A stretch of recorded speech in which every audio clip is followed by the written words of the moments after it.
नमस्कार, स्वागत करती हूँ आप सभी का अपने YouTube channel Smita Hindi classes में। आज हम पढ़ने वाले हैं बैंगलोर यूनिवर्सिटी का 4th लेसन मातृभूमि, जो कि काव्य मंजरी BCA सेकेंड सेमेस्टर की पुस्तक से है। आइए मैथिली शरण गुप्त का एक संक्षिप्त परिचय जानते हैं। इनका जन्म 3 अगस्त 1886 यानी कि 1886 को झांसी के निकट चीरगांव में हुआ था। रोचक किस्सा यह कि उनके बचपन का नाम मिथिलाधीप नंद शरण था, लेकिन विद्यालय के रजिस्टर में इतना बड़ा नाम अट नहीं रहा था, मतलब फिट नहीं हो रहा था, तो इन्हें मैथिली शरण का नाम दिया गया। धनाढ़ वैश्य घराने में जन्मे के कारण इनका नाम में शामिल गुप्त हो गया। वह बचपन से में स्वर्णलता नाम से छपाएं लिखते थे। फिर किशोरावस्था में ऋषिकेश, ऋषिकेंदु आदि नाम का भी प्रयोग करने लगे। उन्होंने अनुवाद का कार्य मधुप नाम से किया और भारतीय और नित्यानंद नाम से अंग्रेज सरकार के विरुद्ध कविताएं लिखी। साहित्य जगत उन्हें दद्दा पुकारता था। उनकी कीर्ति भारतीय 1912 में स्वतंत्रता संग्राम के समय व्यापक प्रभावशाली सिद्ध हुई थी और इसी कारण महात्मा गांधी ने उन्हें राष्ट्रकवि की पदवी दी थी। हिंदी साहित्य के इतिहास में वो बड़ी खड़ी बोली के प्रथम महत्वपूर्ण कवि माने जाते हैं। पद रचना की ओर उनका झुकाव लघु सिद्धांत कौमुदी पढ़ते हुए हुआ। आरंभ में ब्रजभाषा में काव्य सृजन किया और संस्कृत छंदों में अनेक अनुक्तियाँ लिखी। राष्ट्रीय चेतना, धार्मिक नैतिकता और मानवीय उत्थान उनके काव्य का उत्स है। उनकी कृतियों में देश का अतीत, वर्तमान और भविष्य बोलता है।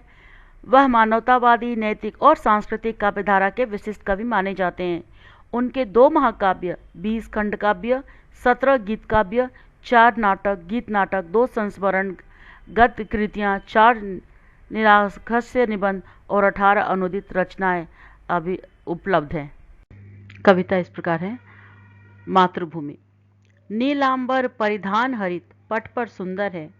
सूर्य चंद्र युग मुकुट मेखला रत्नाकार है। नदियाँ प्रेम प्रवाह फूल तारे मंडल हैं। बंदीजन खगवृंद शेषफन सिंहासन है। करते अभिषेक पयोध है। बलिहार इस वेश की। हे मातृभूमि तू सत्य ही सगुण मूर्ति सर्वेश की। इसका अर्थ है कि इस कविता में मातृभूमि के अनुपम सौंदर्य और दिव्यता का अलंकारिक वर्णन किया गया है।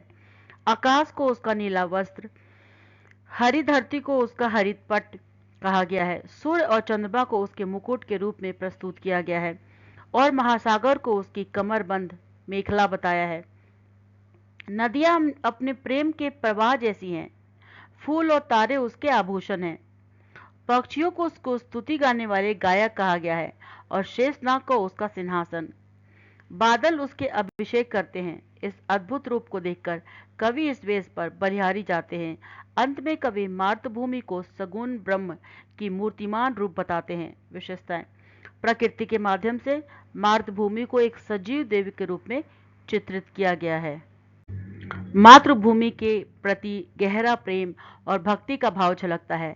सांस्कृतिक निष्ठा, ओजपूर्ण और काव्यात्मक भाषा, आकाश, धरती, सूर्य, चंद्रमा, नदियाँ, फूल, पक्षी और बादलों के माध्यम से मातृभूमि का भव्य रूप उकेरा गया है। यह कविता मातृभूमि के प्रति श्रद्धा और गौरव का अद्वितीय उदाहरण है, जिससे रज में लोट लोट कर बड़े हुए हैं, घुटनों के बल सरक सरक कर खड़े हुए हैं।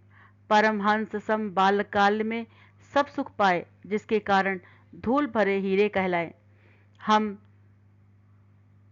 खेलो कूदे हर सुख जिसकी प्यारी गोद में। हे मातृभूमि तुझको निरख मग्न क्यों न हो मोद में। इसका अर्थ है, इस कविता में मातृभूमि के प्रति गहरा प्रेम और कृतज्ञता व्यक्त की गई है। कवि अपने बचपन की स्मृतियों को संजोते हुए कहता है कि इस पावन धरती की रज में लोट पोट कर बड़े हुए हैं, घुटनों के बल सरकते हुए चलना सीखा और फिर धीरे धीरे खड़े होकर आगे बढ़े। बाल्यकाल में उन्होंने इस धरती की गोद में परमहंस जैसा सुख पाया। इसी मातृभूमि के कारण वे मिट्टी में खेलते हुए भी अमूल्य रत्नों जैसे कहलाए। इस स्नेहमयी धरती की गोद में खेल कूद कर जो आनंद मिला, उसे याद कर कवि प्रसन्नता से भर जाते हैं और मातृभूमि के इस अद्वितीय रूप को निहार कर आनंद में मग्न हो जाते हैं। विशेषता, यह कविता मातृभूमि के प्रति गहरे स्नेह, आदर और कृतज्ञता का सजीव चित्रण है। इसमें बालकाल की सरलता, मातृभूमि की ममता और उस मिट्टी की पवित्रता को बेहद कोमल और भावनात्मक रूप भाषा में प्रस्तुत किया गया है। रूपक, उपमा और भावनात्मक चित्रण काव्यगत विशेषताएं हैं और जो इसे प्रभावशाली बनाती है। इस कविता में मातृभूमि के प्रति गहरा प्रेम और कृतज्ञता व्यक्त की गई है। कवि अपने बचपन की स्मृतियों को संजोते हुए कहते हैं कि इस पावन धरती की रज यानी कि मिट्टी में लोट-पोट कर वे बड़े हुए हैं। घुटनों के बल यहीं पर उन्होंने चलना सीखा और फिर धीरे-धीरे खड़े होकर भी आगे बढ़े। और बाल्यकाल में उन्होंने इसी धरती की गोद में परम हंस जैसा सुख पाया। इसी मातृभूमि के कारण वो मिट्टी में खेलते हुए भी अमूल्य रत्न जैसे कहलाए। इस स्नेहमयी धरती की गोद में खेल कूद कर जो आनंद मिला उसे याद कर कवि प्रसन्नता से भर जाते हैं और मातृभूमि के इस अद्वितीय रूप को निहार कर आनंद में मग्न हो जाते हैं। विशेषता, यह कविता मातृभूमि के प्रति गहरे स्नेह, आदर और कृतज्ञता का सजीव चित्रण प्रस्तुत करता है। पाकर तुमसे सभी सुखों को हमने भोगा, तेरा परोपकार कभी क्या हमने से होगा। तेरी ही यह देह तुझी से बनी हुई है, बस तेरे ही सूरज सार से सनी हुई है। फिर अंत समय तू ही इसे अचल देख अपनाएगी। हे मातृभूमि, यह अंत में तुझ में ही मिल जाएगी। कविता में मातृभूमि के प्रति गहरी कृतज्ञता भाव व्यक्त किया गया है। कवि कहते हैं कि इस धरती में उन्हें जीवन के सभी सुख और संसाधन दिए हैं, लेकिन इस उपकार का बदला चुकाना मनुष्य के लिए संभव नहीं है। इस शरीर का कण कण इस मातृभूमि की मिट्टी से बना है और इसकी ऊर्जा भी इसी धरती से अंजल और प्रकृति से प्राप्त हुई है। जीवन भर इस धरती के आशीर्वाद से पनपे और पले बढ़े इस शरीर का अंतिम ठिकाना भी तो यही मिट्टी ही है।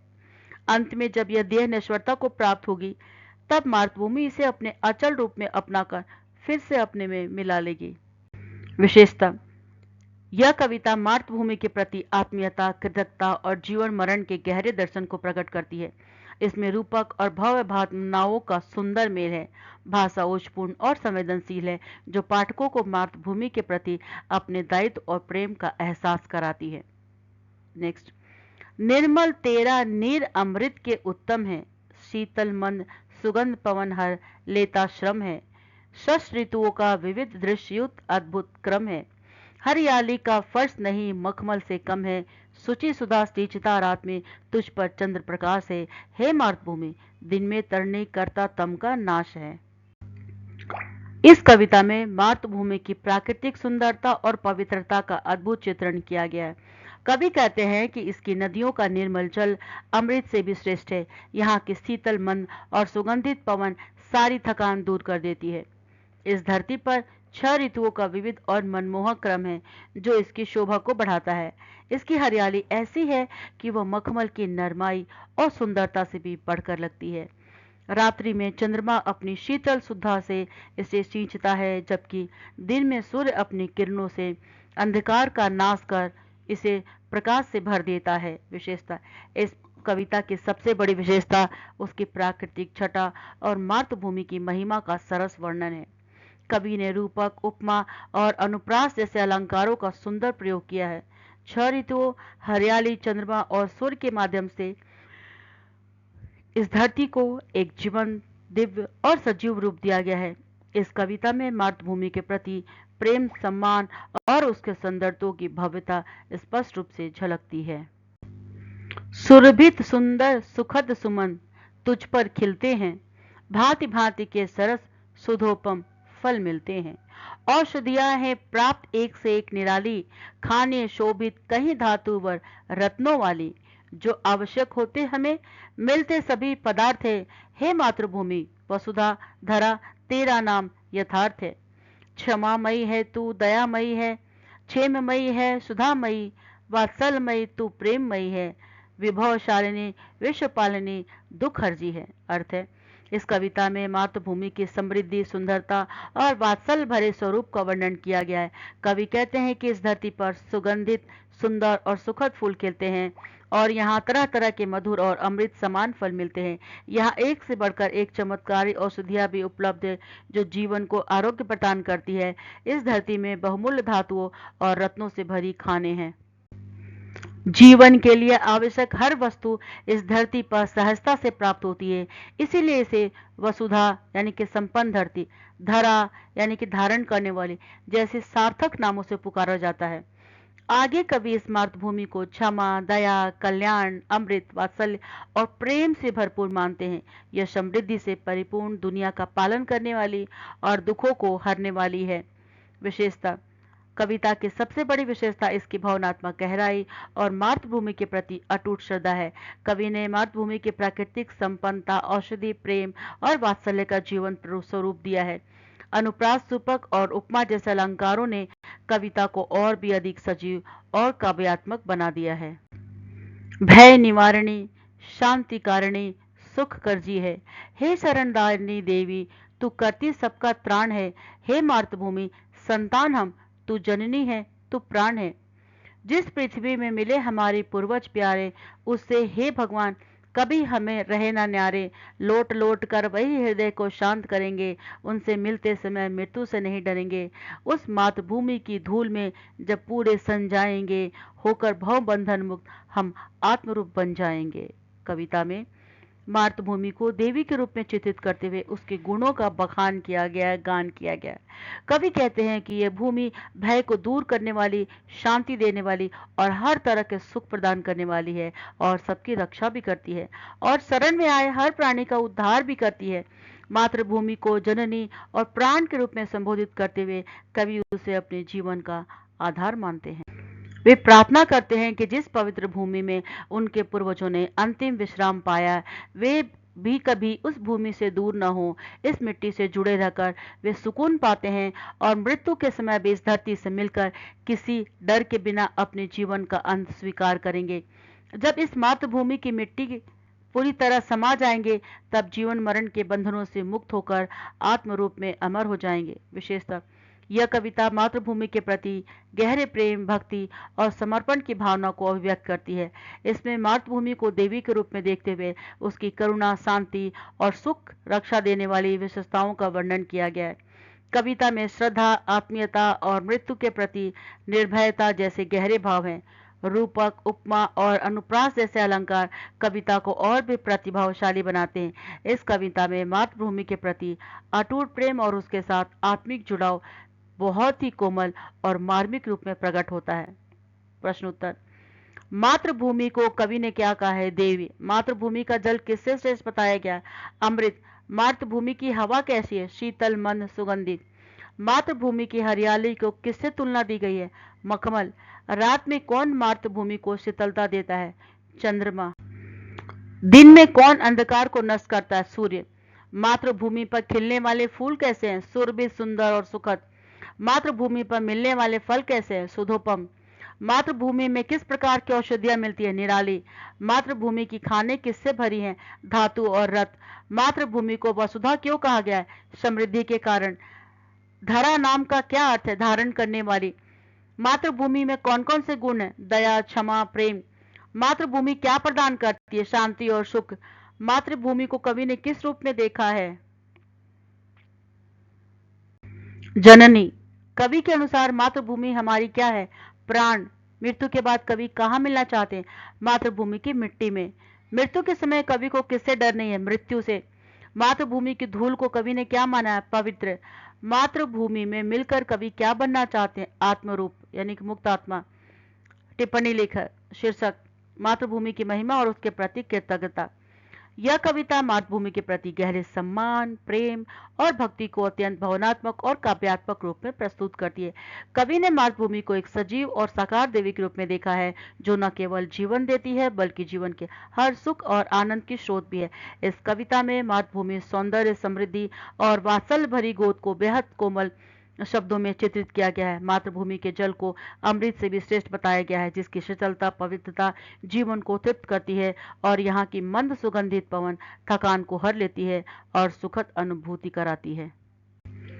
इस धरती पर 6 ऋतुओं का अद्भुत क्रम और उसकी विविधता इसे स्वर्ग समान बनाती है।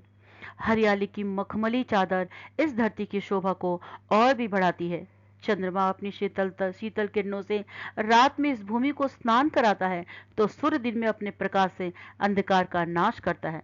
इस धरती पर खिलने वाले सुरभि सुंदर सुखद फूल इसकी कोमलता को दर्शाते हैं, तो विभिन्न मधुर और अमृत समान फल इसकी समृद्धि को प्रकट करते हैं। यहाँ मिलने वाले औषधियाँ अद्वितीय और जीवनदायिनी है। बहुमूल्य धातुओं और रत्नों से भरी खाने इस पृथ्वी को संपन्न बनाती है। इस धरती के जीवन के लिए हर आवश्यक वस्तु प्रदान की है, इसीलिए इसे वसुधा और धरा जैसे सार्थक नामों से पुकारा गया है। मातृभूमि के गुणों की बात करें तो यह क्षमा, दया, प्रेम, शांति और सुख की मूर्ति है। यह सबकी शरणदाता है और अपने आंचल में हर प्राणी को सुरक्षा देती है। कवि इसे अपनी जननी प्राण मानते हैं और जीवन भर इसके प्रति कृतज्ञता से भरे रहते हैं। मातृभूमि के अंचल में खेलते हुए इसके आशीर्वाद से पले बढ़े इस जीवन का अंतिम उद्देश्य भी इस मिट्टी में मिल जाना है। कभी इस भूमि से कभी अलग न होने की प्रार्थना करते हैं और मृत्यु के समय भी इसी पावन धरा में लौट लौट कर परम शांति प्राप्त करना चाहते। कविता में मातृभूमि के प्रति कवि का अटूट प्रेम, श्रद्धा, समर्पण स्पष्ट रूप से झलकता है। इस पावन धरती को देवी का रूप देकर कवि ने उसकी महिमा को दिव्यता प्रदान की है।